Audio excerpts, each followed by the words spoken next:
Welcome everyone to another edition of Business Badassery. I'm Billie Olds, and sitting with me today is the one and only Caleb Jones. Hi. Good morning, Caleb. I always feel like I'm so dark compared to you. Because I'm a little ray of sunshine. I know. It's always daytime when we do. It's your morning right there right now, right? It is. It's 9 o'clock in the morning here in Wisconsin. It's 8 p.m. at night. Yeah, for me. So yeah, it'll always be nighttime for me and morning for you.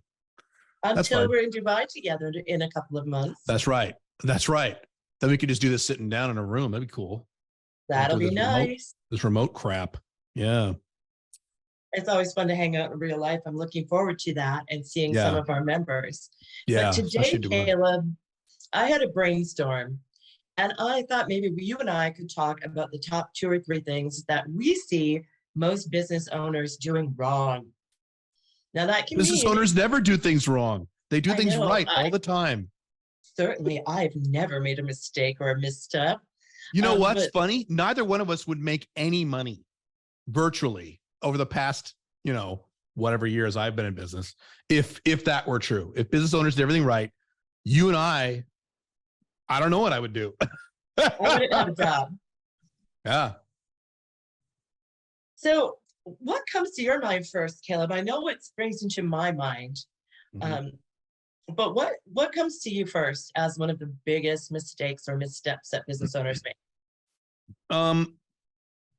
I've said this before. I think this is debatable. I don't know if this is the biggest mistake that I've seen, but if it's not, it's probably number 2 where it's up there, is they don't market enough.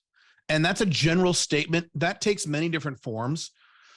It could be that they don't do more of what they're currently doing, or in many cases, they don't market at all. They just rely on whatever it is that got them to wherever they are, like word of mouth or their name in the industry or whatever. They don't really. And this includes businesses that have that have sales problems, that are going out of business because they don't have enough customers. Why don't you market more? And they don't want to. Or they feel a thing about it. Yeah. So I think that's probably the biggest problem, is that the biggest reason companies go out of business is cash flow. They don't have the cash flow. And the number one reason they don't have cash flow is they're not marketing enough. Yeah, I disagree with you there a little bit. Okay. I think the biggest problem is that most companies never operationalize. So they never go through their end-to-end processes and put in place systems, automations, revising those systems, improving them, reducing their labor costs. Most people think, hey, we're going to hire someone new. This is a big expense. It's really scary. And we're going to spend 6 months training this person in to see if they fit. No. And no. Right. From my perspective, you should have standard operating procedures and videos that train your staff for every role, every task, every item in your company. Yep. The only way you can delegate is if you know what's on the plate in the first place. And then you can start creating a plan. And it reduces your labor costs by, some of my clients, we save them 40 to 60% in their annual labor budget simply because we're systematizing how things work in their operations and communicating. And to be clear for the listeners, the biggest expense of most companies is payroll, is labor. So if Billie says 40 to 60% reduction in your labor costs, that's damn near 40, 60% of your entire costs. Not quite, but I mean, it's up there. That's a lot of money. Then all of a sudden you have that money on the table, not only to give to your marketing team to go wild, but you have assets in place that are replicable. Mm-hmm. You can train in new staff for a fraction of the cost, regardless of the complexity of the role that they're stepping into. Would you agree? That was a pet peeve. Go ahead. I'll finish your thought. It was a pet peeve of mine. I had one client, and you know who this client is, who said, I come from an operations background. I want you to come in and revamp my whole company, but we are not going to address operations. My business plan says I'm going to operationalize it in 2 years' time. And I was pulling my hair out with this client, thinking, everything you're doing is backward. And I Well, can't did you search. know what he meant by I want to redo my company? What did he mean by that? Do you know? I think he just kind of wanted some magic without having to go through the steps of operationalizing and understanding the roles Well, I'm that sure the that's not different the players only in the client you've ever play. had who was like that either, right? Because I've had clients like that. No, I've had a few like that. I think that's the worst case I've experienced. Mhm. Usually, when I start introducing people to SOPs and training them as a client on how to use the tools that I use, Mhm. it clicks with them really quickly. And they're like, oh, yeah, we should Mhm. standardize and communicate within our company. Mhm. There's usually a little bit of resistance, but once you demonstrate some of that time savings in particular, that resistance is much more easily overcome than what you suggest, Caleb, which is expanding a marketing budget when you're feeling a pinch. Both are very valid, in my opinion. But the biggest problem I see, the reason that owners can't step out of their businesses while they're spending 70 hours a week and never seeing their friends or family, is Yeah. because they simply don't know how to create an organizational structure. Well, that's where we completely agree. The reason most business owners have no lives and or are totally stressed out, and in many cases, should just go get a job. I've worked, I mean, I'm sure you have too. I've worked with many business owners. They might as well just go get a job. But with the hours they're working and the stress they're doing, why do you even own a business? What's the fucking point? I mean, you could make that literally with income too. I've met guys, guys and gals who had their own companies, and they were based on the hours they were working and the per hour pay, net pay they received.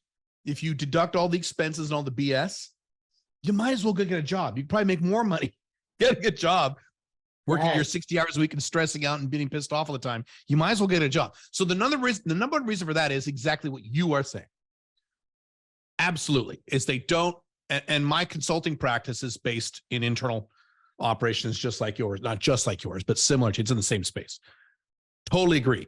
I think the difference between when the biggest problem is marketing and when the biggest problem is operations is where the company is at the moment. Companies go through cycles and seasons just like human beings do.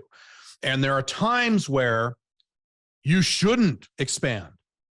You need to optimize first. So let me give you an overview, and some of you are familiar with my content, may know some of this, maybe not. I haven't talked about this in a while.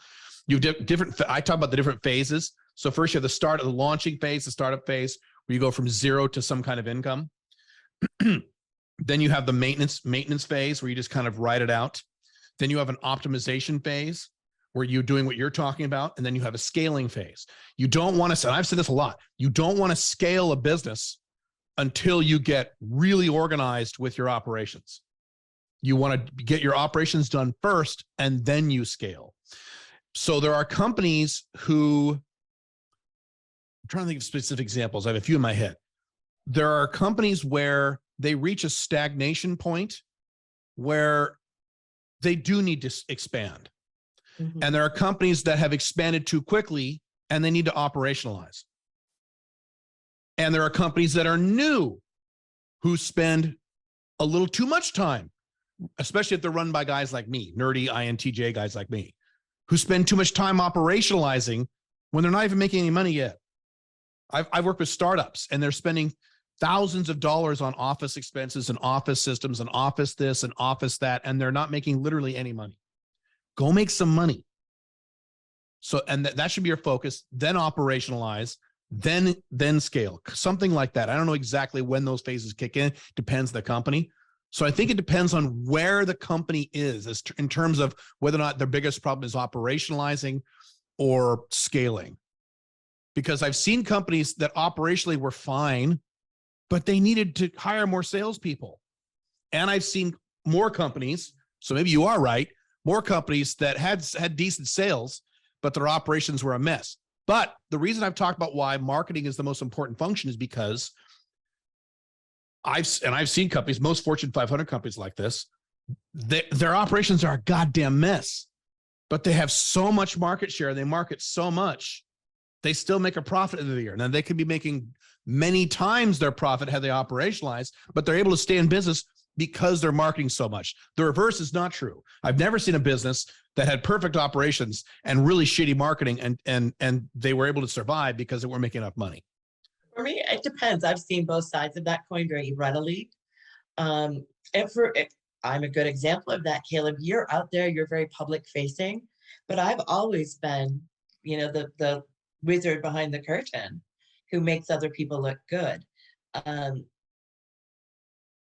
So changing those, we're offering very, very compatible services from the. But you've never had a problem getting new clients. You're very in demand. I'm very always highly have in been. demand. Right. I've never advertised. I've never marketed. Because you never needed to. Exactly. However, I don't want to be involved as much in the day-to-day, and I've been slowly dialing back as you have, Caleb. Right. And so operationalizing becomes more important. I can't step away from my various businesses or my various clients without having a strong operational system in place that allows me as the owner to not be involved. So they go hand in hand. I've definitely seen companies that had great operations and maybe we're working on a smaller scale and they're making money hand over fist, but they're not going to expand. They're not going to be able to scale past a certain point. And that point is different depending on the industry and the client, right? Well, why aren't they able to scale? Because their operations or because they choose not to? Because they're either because they choose not to or because their operations are limited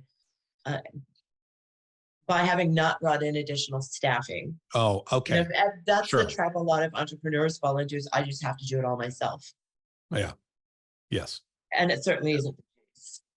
But I've seen this happen where there's stagnation at companies, regardless of whether they're at 200,000 a year or making 30 million a year. Mm-hmm. If the operations aren't there, it does limit you. True. So it's a nice sort of relationship you and I have built that we give to our clients because I'm the geek of the century for operations and you're a geek for marketing. So between the two of us, we're sort of like super nerds come together. You know, what's funny is that, and tell me if you agree, I've seen this happen a lot. I have made this mistake more than once. And I was talking to two other guys who own businesses similar to mine. And we were all talking about this, where most small businesses that are successful and grow, okay, not the typical little tiny corner store or the typical stagnating business where I'm just going to make this the rest of my life and retire later. Businesses that are small but grow and are successful and are profitable, they go through two phases over and over again. So they go through a scaling phase, and maybe scaling is the best word, but they go through a growth phase where they're doing well, they're doing great. This is great. Oh my God, this is great. Then their operations are horrible because they grew too fast. So they go, God damn it. So the owner and the management team has to take a year and fix the mess. A year, 6 months, sometimes a year and a half. And they fix the mess. They go, okay, we're good. And then they scale again. And they get success and they make more money again. They go, this is great. And then they do it again. Oh God, we got to fix the mess again. So they go back and fix the mess. and they were talking about business. What's that? It keeps you and I in business, but it's not great for the entrepreneur. Right. And I was having a discussion with a few people and they were saying, so the objective is to minimize the time you have to go back and fix the mess. And I said, now you could also just optimize before you scale and just keep they said, yeah, that's true. And maybe they have a point. That's true conceptually, but in the real world, you're always going to, if you're scaling, if you want to grow, you're always going to grow a little faster than the operations can catch up. So you always have to pause the scaling, go back and fix, then forward, go back and fix, forward, go back and fix. You just want to do it for a year or 2 years. That's awful. It's pain. Do it for maybe a few months and do it for a few little minor items instead of paralyzing the entire company. Yeah, it was an interesting discussion. Yeah. That's exactly what I thought of when you were talking just a minute ago. You remind me of that. It is so hard because we don't want to keep throwing people into chaos. And there are ways that we can remedy that and save a lot of the attrition in staff, turnover, what have you, that comes from those upheavals of the growth and the reorganization. Right. Because you're right. It's like stair steps. We grow a little, we re-up. We grow, we re-up. Right. And I've had this, you're aware of this. You're in my company. So you're in one of them. You're in my online, my most famous one. I've done this where, and I've seen other companies do this, where the business owner, the entrepreneur is like, let's go do this. All right, we're doing this now. And the team goes, oh God, no. And I go, isn't this great? And the team's like, oh, this has happened several times since you and I have been working together. Not many. It's happened at least twice. And I'm like, yes, this is so great. They're like, oh God, no, this is awful. And this is also very common where you have, they call it the visionary. The entrepreneurial type is the visionary who just wants to all these new ideas and keep pushing forward and conquer. And the staff is like, wait. We need to wait. Yes, that's good. Wait. And so they're trying to, and so you have this constant pull between the visionary growth stuff and the operational, we need to be organized stuff. Mm-hmm. And I think to a degree, some of that's healthy. But I've seen some companies, and I've probably been guilty of this at least once or twice, where it's too much. Yeah. Right. So you have to have this because you don't want, in my opinion, you don't want a business owner that says, all right, everything's fine. Let's just keep doing what we're doing forever. That's fine.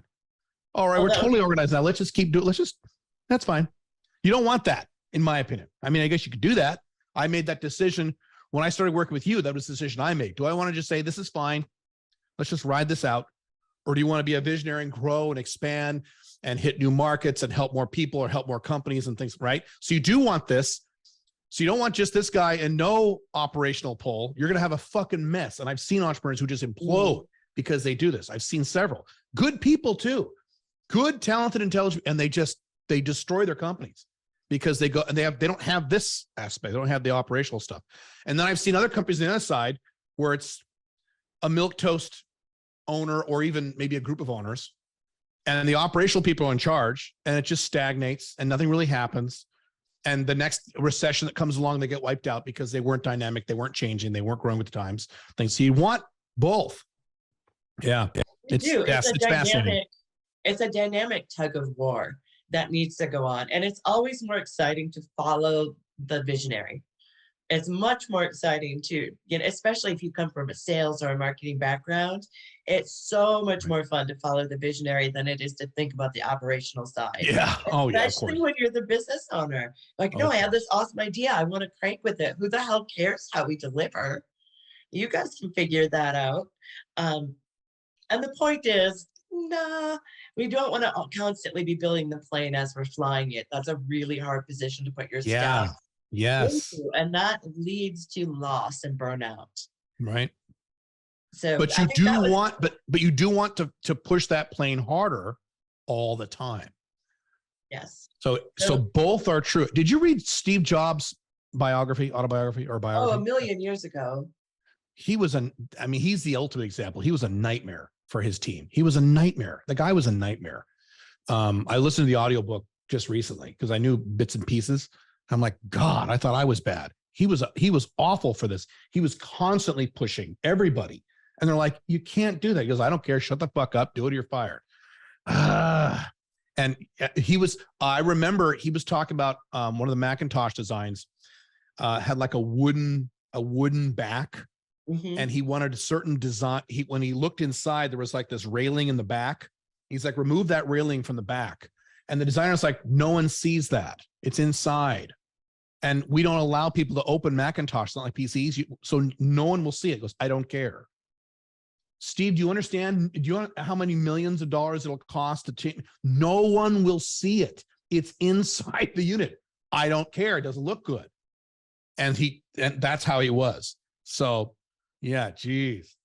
My understanding is Elon is very similar. A friend of mine, Stuart, worked there for years, and they came to many unpleasant conversations where he wanted to push the self-driving car initiatives much more quickly than the engineering team said was safe or plausible.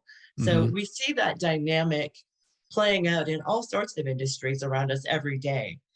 It's great to have awareness for them and to understand what the interplay is so that you can address those problems as early as possible in your business and whether you're starting out or whether you're scaling or whether you're reorganizing because you need to pivot based on what the current market is asking for. I think, Caleb, that the third issue for me has always been labor. The thing that most people do wrong is hiring their staff. Hell yeah. I agree 100%. You were going to add something before I interrupted you. Do you want me to circle back? I was just going to repeat myself that you want both sides. In my opinion, you want a visionary driving owner or president or whoever that person is. You want that, and you want a strong operational side. So that's why that tension is probably healthy, because that means you have both of these things are strong. That's how I view it. But I'm just repeating myself. But yeah. I think that dynamic that we have is rather fun because it is a constant push and pull. And we want this, we have the same objectives, right?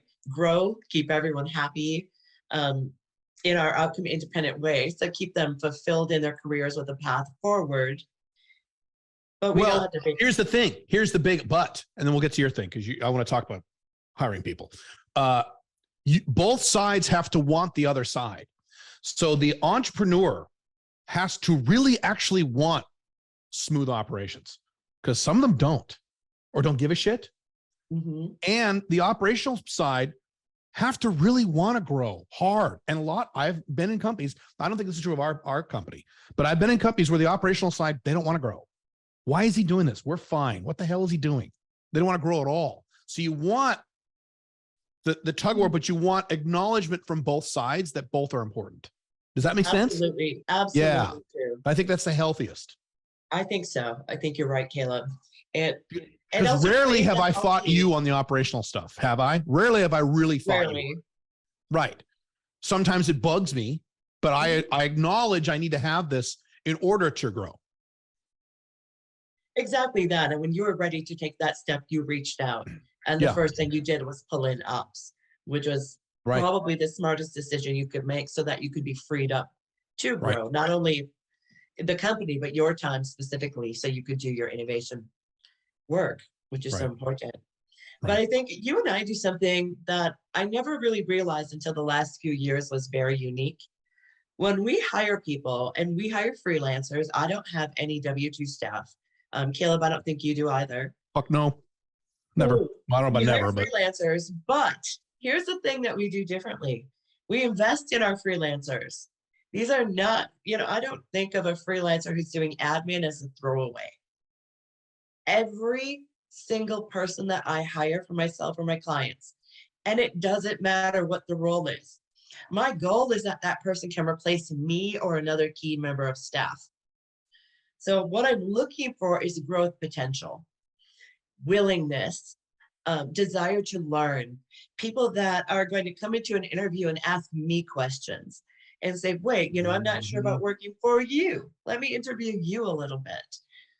And what we do is within our companies, offer them a growth trajectory. I never hire somebody for admin with the intent that they're going to remain an administrative assistant. My goal is for them to take over marketing, take over sales, take over ops. I don't care what it is. I want a growth trajectory for that person. And it's something that we discuss at the outset of the relationship. And we revisit it multiple times every single year to make sure that we have the right people plugged in where they want to be and where they feel fulfilled and heard. Caleb, I know that you do the same. Can you talk a little bit about what that has looked like for you since we kind of transitioned to that model in the last few years? You do that way better than I do. And I say it a little differently than you. You're way better at this. This is where you're strong and I'm weaker. And I like your technique better. So mine is a little more general. And I've said this, and you've heard me say this in meetings. It's the tail end of what you said. And I read this in a book or two years ago, and I went, oh my God, what a perfect idea. This is so simple. It's something, the concept's called right people in the right seats. And it's not you have shitty employees or shitty team members. It's not necessary. Sometimes that's the case, but usually in smaller teams, everybody. And if you have someone who is not performing, it's not that they're shitty or they're bad. It's because you, as the owner or manager, are putting them in the wrong place and you're not listening. Generally speaking, there are exceptions. So that's why I've said more than once, you've heard me say it in our internal meetings, I want, and this is still my objective, I want every key team member, and in a perfect world, every team member, even the ones who aren't in the core team, all the team members are doing the exact work that they really, really like, and they're not doing anything else. And unfortunately, the higher you get in the org chart, even though I don't view an org chart as a pyramid, I view it as a circle. But anyway, the more close you get to the center of the circle, which is where the owner lives, and that gets harder because your hat is bigger, but doesn't matter. As close as you possibly can, you want every person on your team to begin doing exactly what they want. And this is the hard part, nothing they don't like. So if you have Sally and she works in your business and she does 4 things and she really likes one thing, she kind of likes the other thing and she hates the other 2, she shouldn't be doing the other 2 at all. And then you want to work to get the point where she's not doing the second thing, she's only doing that one thing. Within the structural constraints of your business, every business is different, within your budget, within the number of people on your team. If you have a smaller company, a smaller team, it's going to be harder, obviously, but that should be the constant objective. And that's the objective I always have in the back of my head, is that I want everyone in the company to do exactly, I told you this. Matter of fact, I told you this year. I want you doing what you really like to do and virtually nothing else. That's why I won't go into detail, but there's a certain function that you and I have been wrestling with, having to do with bookkeeping, where you don't like it and I don't like it. And we had someone else do it. And you're like, oh, I just going to have to do it. I said, well, I don't want you to do it because you don't like it. And you're like, well, but it has to get done. And so fine. So temporarily fine. But so that's what I'm saying is the larger, the higher, the higher you are in the company, that gets a little more difficult, but it's still a doable goal. Mm-hmm. Even for the owner, it's a doable goal. What I should be doing eventually, I've told you this, is I should be doing nothing but creating, for my online companies, I should be doing nothing but creating content. Mm-hmm. Now that's going to be that's going to be a while because there's lots of, I have a big hat. We've made changes to your business in the last year pretty dramatically. Right. So that, it causes a lot of shuffling around.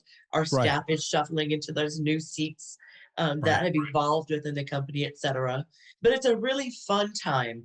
And rather than that being stressful or anxiety producing for the staff, they're actually excited because they can understand very clearly what the steps are, what they get to offload, how they can offload it, and they're part of that conversation. It's never just Caleb or myself or Jeff or someone on the leadership team saying, you must do this, or you must do it now, or you must do it this way. Right, that's the opposite of what I'm saying. Right. We can't be dictatorial about that. We need to listen to their voices. We can push them. We can push them in a certain direction. And again, you're better at this than I am. You've pushed a few people into certain places. And I was like, Billy, why don't you stop pushing? And then it ends up where the person ends up where he wants to be, where you were pushing them. And I went, oh, okay. I guess I have a weird superpower to be able to just kind of tell what, I don't know. I can just read it. And sometimes, people are lacking confidence in taking a step a different direction. But I think that's the biggest thing that you and I as leaders give to the freelancers that we do hire, is that they know that we're invested in them. We're listening to them, that we want to retain them. We want them to grow with us and be happy.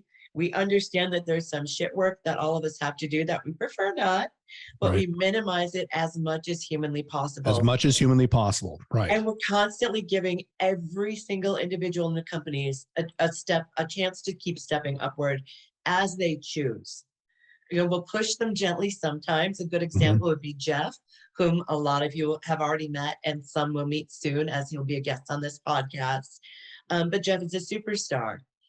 And he started in one role and has evolved now twice into completely different roles within the company. But because he's had us there supporting him, pushing him, but in a gentle way, and asking him what he wants and what's resonating with him every few months, we've landed him in a place where he is exceptionally happy, but it looks nothing like what we anticipated. Right. When we hired him. It looks nothing like what we anticipated. Well, how long ago was that? Was that 2 years ago or a year? It was just over 2 years ago. And it's really just us recognizing what people are saying.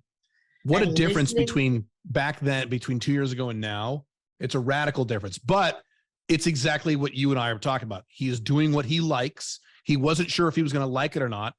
He loves it and he's really good at it. And we have empirical data that shows he's really good at it.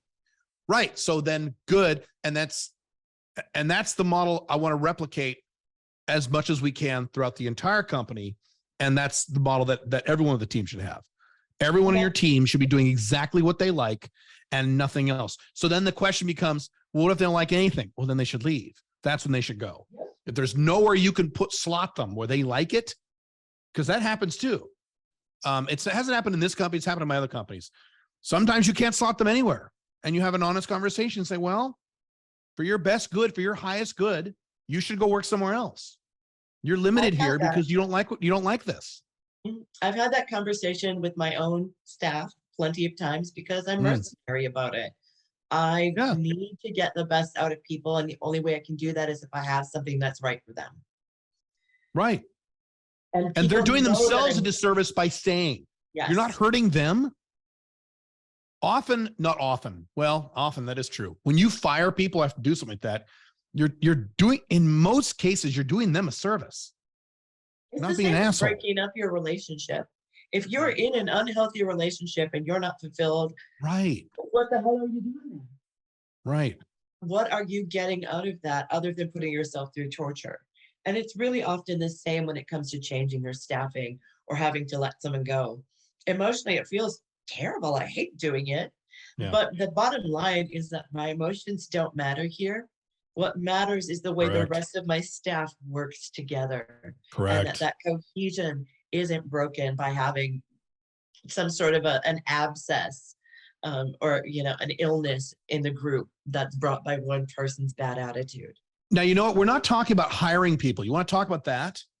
About hiring? Yeah, you said a few things. So you said, you and I just had this discussion. I was asking you how you interview people. You said in an interview, you watch and see if they ask you questions. I want them to ask me questions, and I'll purposely say things that are a little bit odd or very. You'll ask weird questions. Give me one of the weird questions you ask. You ask some weird ass questions. My favorite question that we put to the guys in our membership program, Caleb has a very focused year-long membership. And those guys get a bunch of one-on-one time with Caleb and myself and the coaches. And the first question that I ask of them is, what is something that you do for yourself?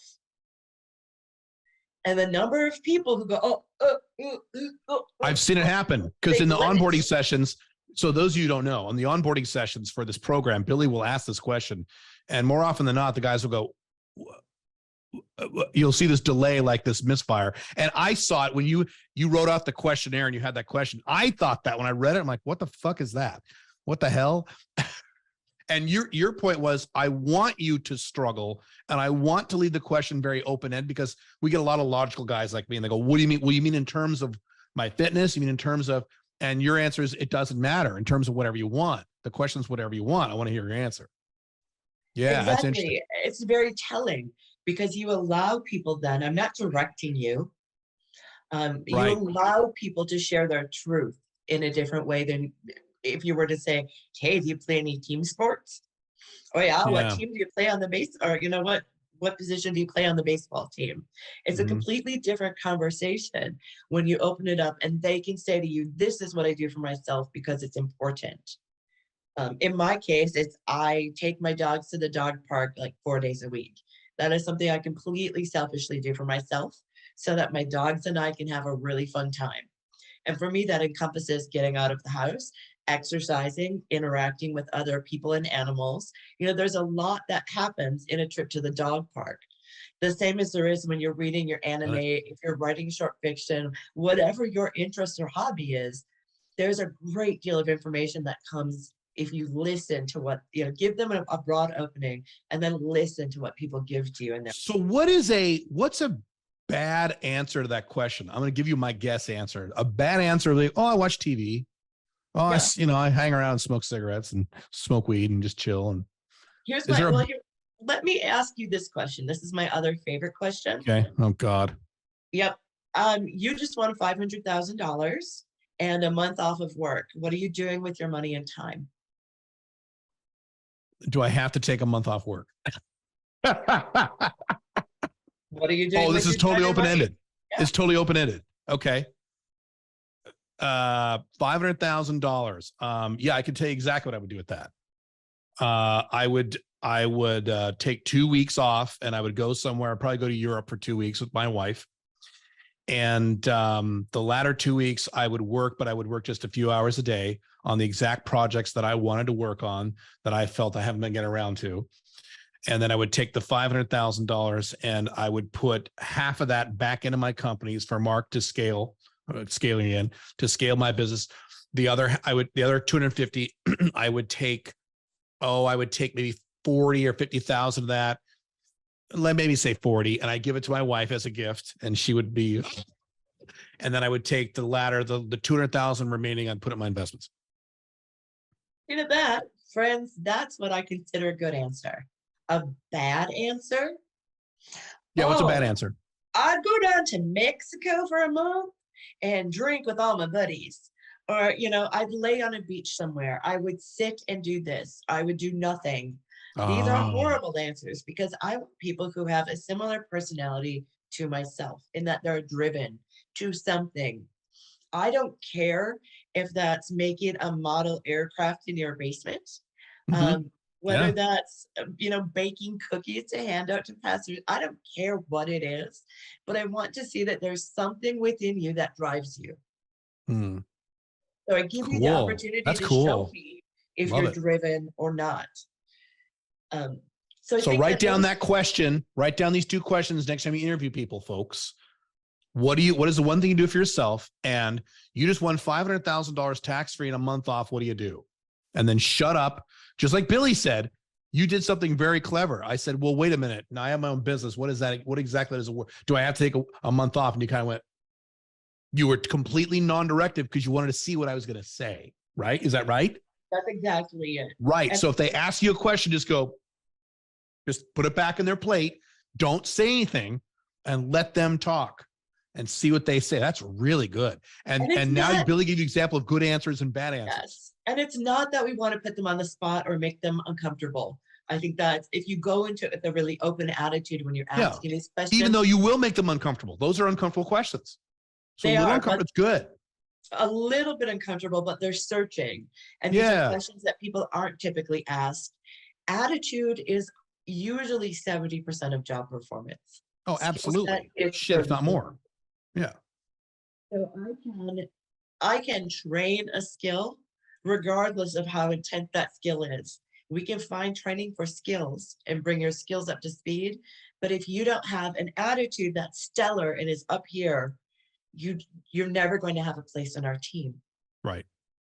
I've worked with, spoken with, and read from entrepreneurs who make a lot more money than me. And they all say, when they talk about this topic across the board, they'd say, I'd rather hire someone with little to no experience or little to no education or whatever, who have a fantastic attitude than someone who is from Harvard or has 10 years of experience who has a mediocre attitude. Now they will admit, now the guy who has less experience is going to take longer to onboard, longer to get going. That might be true, especially if there's a lot of technical aspects of this. We have to train him on and SOPs. That might be I don't care. I'll take him. I'll take 10 of them any day. I've heard this over and over and over again. And I didn't understand it the first time I heard it when I was a kid. Now I completely agree with it. Shit. It's not even close. That's the other thing, Caleb, is that you and I are open to every person on the staff of our company and those companies that we're consulting being a thought partner. We don't come in and say, I'm the expert and I know everything. I come in and say, hey, I'm pretty good at this and I can help you put the pieces together, but I really need to hear from you. I need your input. You need to be, you need to be in an environment where you feel safe giving me that information, the criticisms, the ideas that will help make your company better. Because essentially most improvement ideas in a business don't come from the owner. They don't come from the executive team. The improvements, the cost savings, those little tweaks that make such a big difference usually come from your hands-on staff. And usually that's much lower, that can be the mailroom, the admin, the receptionist. Those people are much more in the know than you realize. But in many business hierarchies, they don't count and they're not given a voice. So that's the one thing that we really shake up with all of our clients is every person has to have a voice, or there's no purpose in my coming in and you spending hundreds of thousands of dollars on revamping your business. Your dog wants food. To start with your attitude toward every person in your employ. Your dog wants tuna fish. Apparently, Lindy is just really opinionated about this topic, and I didn't realize she had so much to add. And what he or she, Lindy, girl? Lindy is a 80-pound girl dog. Lindy wants love and attention from mama, and she's not getting it because you're staring into a screen. She's getting pissed off. Yes. Yes, I need to work on soundproofing for my office. Yeah. No, It's I've seen a lot of guys do podcasts. Their dog comes in. It's like, God damn, you get out of here. Especially when they do live casting and stuff. Yeah, it's great. Yep, I have to block the door and everything and give them treats so they shut up. I have to shut this door in case Pink Firefly's dog, who is upstairs, barks, because it barks every little thing now. Anything that happens in the neighborhood, even if it's 6 blocks away, dog has to bark. Like, all right, great, wonderful. Yep, At least it's this I big. feel safe and protected at least. Mine are much bigger. Yeah, way bigger. Yeah, like people. I know. Jeez. Exactly. Like they take up the whole bed if I give them the opportunity. Oh my God. Yeah. My favorite dog thing, not my favorite, one of my favorites is when my kids were little. We're going off a tangent now, but welcome to podcast. When my kids were little, we had a pug dog. Okay. So like that, and my daughter, you'd walk in the middle of the night, my daughter would be asleep and she'd sleep with the dog. And my daughter would be mashed up against the wall. And the pug dog would be laying like this with his arms spread out, like, this is great. And he's so tiny and she's massive against the wall to make sure the dog in a room. And the dog's laying in the middle of the bed and it's tiny like this. This is great. It's so fantastic. It's great. Love it. Oh man. Yeah, they keep us warm. Oh geez. I got a cat, but I travel too much. Yeah, cats can travel. My old cat Harrison went on planes with me on road trips to California. But that's so dumb. I mean, I'm at a cat on a plane. Shit. I don't know. It's chicks dig it. Not that we found a way. By the way, we found a way. We met someone in our neighborhood here in Dubai who are Americans. Believe it or not, that were shocked they were Americans because no Americans here with a dog. And they figured out, they told us the whole system. If you get the dog vaccinated with the titer and stuff in the United States, and within 12 months, also double vaccinated in Dubai, you can take them back and forth and you're fine. They get a dog passport. And you can take them back and forth in US Dubai and you're fine. Well, you just have to revaccinate them every year in both countries, which you have to double vaccines. Isn't that great? Other than that. Yeah. For those of you who don't know, I helped Caleb with this. It was a big puzzle as they were moving to Dubai last year. What's the best way to get the dog over? Oh my God. And part of my prior life was working with horses, and we shipped horses around the world. Right. So I happen to have a little background in it. We put our heads together and our superpowers and figured out how to get a dog to Dubai very quickly. It was a nightmare, but it all worked. It all worked flawlessly too. It all worked. I was shocked. There were no problems. He was right over here. Yeah, that's fine. I love it when Caleb comes up with these weird things. He's like, "Oh yeah, Billy, would you know how to do that?" And I always expect the answer to be no. I was like, she's not going to know how to do this, but hey, do you know how to do this? I expect the answer is, well, no, of course not. It's insane. And you go, oh yeah, I used to do that. I'm like, Jesus Christ, you don't do everything. Great. Yeah. So it's very fun. These aren't things that would normally come up in our work relationship, but we both have such weird esoteric superpowers that we bounce things like this off each other all the time. It's great. Even when I was asking you about apostilling documents for Five Flag stuff, when I first started talking about that, I said, would you know how to oh yeah, I apostille documents all the time for such like, oh, of course. Okay, here you go. But apostille these are great. Yeah. Yeah, it's great. We have a lot of fun with it. But that's what we want for your business as well. We want that for your life, for your business, and for the staff within your business. We should all be utilizing our superpowers, and we don't get to use them all of the time. But make those spaces for your staff to use their superpowers, to learn what their superpowers are, to learn how they're evolving and growing as they're part of your company and experiencing new things, and leverage that to create a lasting relationship with your staff.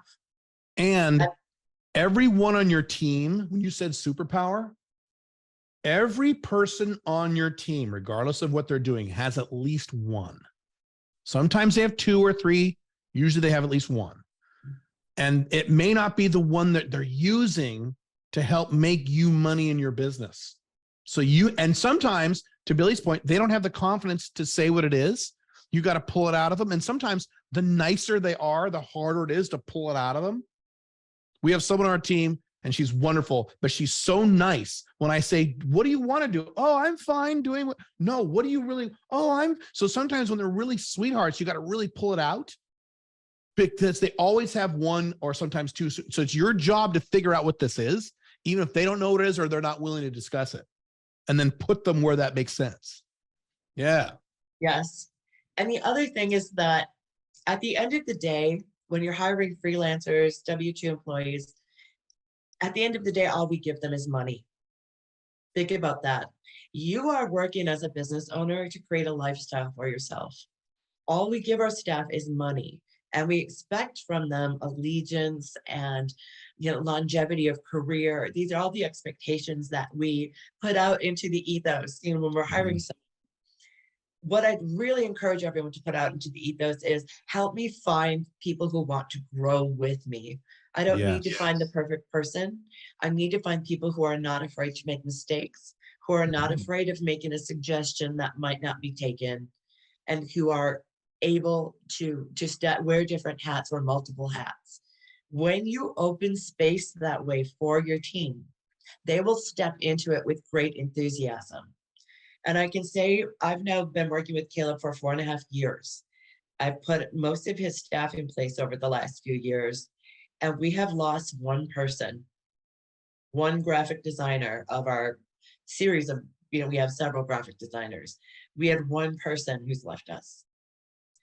The rest of the staff has been with us since day one. And it's not because they're working full time. It's not because we're paying them hundreds of thousands of dollars. It's because we're invested in listening to them and having them grow with us. So I think that's a great ending point for today, is to encourage you to look for those spaces where you can grow the relationships and grow that engagement within your staff. Have them grow with you, and people who want to grow. What you said is perfect. Grow with you. Exactly. Those people will, they really become invested in you. People want to care about the place that they work. They want to care about the people that they work with in most cases, because you spend most of your life there. Right. Be mindful of the space that you're creating as you're inviting those people into your world. We're probably going to get comments asking, well, how do you do that? So maybe we do that in the next podcast. That's actually a good topic for the next podcast. You and I always forget topics. We have these ideas. We'll have to I'll make a note when we're done here. I will make a note of a possible topic for the next podcast or a future podcast. How do you bring that out of people? What are the tactical techniques you use to do that with people who help you? That'd be a good one. That would be a great topic. We could talk definitely about engagement, which is the key, I think, to keeping labor costs down and to making your life much easier. Right. Cool. Well, thank you very much, Ms. Billie. Thanks, everyone, for joining us today. I know we went off topic a little bit, but that's to be expected because that's how Caleb and I roll. So we roll, baby. Yeah, thanks for hanging out, being a business badass with us, and we'll look forward to seeing you next week. Bye, guys. See you next week.